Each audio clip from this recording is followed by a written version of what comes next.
All right, guys, I want to give you a little rundown of kind of how crazy my training is. I already spoke about the warm-up and the deadlifting that I did here in the yard at Fitness City. So after those deadlifts, it was the heavy one-arm row coupled with dips.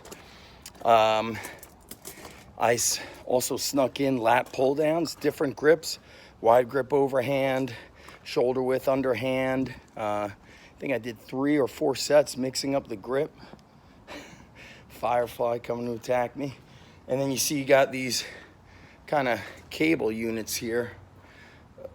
Can you see this? Right here.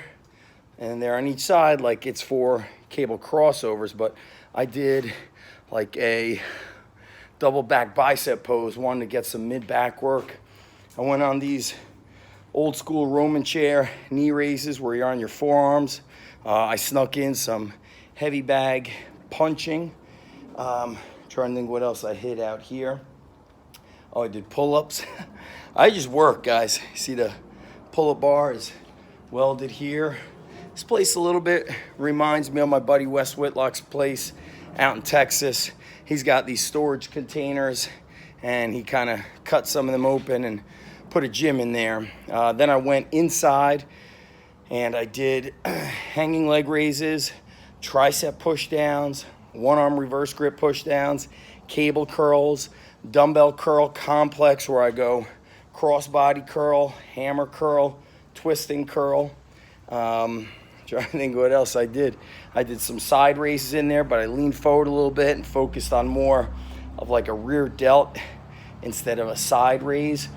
So a lot of work. The focus today was getting those deadlifts in, but then from there I like to just do the work and push the pace and sneak in some upper body work. And I don't go nuts on upper body. You know, I'm getting back to overhead work using the band bell bar, but I'll floor press with the band bell. I'll do heavy one arm rowing. That dumbbell is so long, it was just like hard to actually get it into my ribs. It was hitting my leg. But I pulled the weight, and that's what I wanted to do. Wasn't supposed to be pretty, and I shared a article yesterday called Being a Savage and Training for Life, and I shared a story where a guy got into a fender bender at the exit of a ramp, and we didn't see what was going on. I was about 8 cars back or so, and I'm waiting 4 minutes, 5 minutes. So I get out because I see the car, the truck's not moving. Maybe he's broke down. Lady says they got into an accident. I tried to tell him to move over, and he said, shut your effing mouth, lady, get back in the car. So I was like, all right, here we go. So I go out and I see the guy and I say, hey man, you got to move over. You got us cars backed up. And he's like, where do you want me to go? I said, you got 2 feet on the side of the road, move it over. He's like, all right, it's not my fault. I said, it's your fault, move over. And now the cars are not just backed up where I was, they're backed up all the way to the street. We're probably close to 25, 30 cars now. But what's interesting is being, 220, not that I even should be 220, probably should be 200, but I was thinking about like seeing some of these cops I've been seeing. And for you cops that are in shape, you law enforcement guys, I love it. But I've been seeing cops that are just fat and out of shape or just super skinny. They look like teenage kids, 140 pounds. And guys, you need to stop the situation before it escalates simply by your appearance, by the demeanor that you give from your physical stature and just your attitude. And it comes down to being ready, training for life, training to be dangerous. And these guys, I don't know how they've made it through an academy. It looks like they can't do a push-up. It's crazy. Now, on the flip side, I want to tell you a story about a guy. I was probably a teenager, maybe 21. I worked at the Hospital Fitness Center. I spoke about that, so we're talking mid-90s. And one of the guys that would come to the gym was I think he was a nurse. And we had all kinds of employees from the hospital training. So administrators, nurses, doctors, you name it, they would come in. Well, the one guy who was a nurse, strong dude, his brother came in one day as a guest. and his brother just destroyed the gym. So I remember his brother deadlifted, or he benched, then he deadlifted, then he did heavy cheat curls, power curls, and then he went on the treadmill and just like blasted the treadmill for 15, 20 minutes.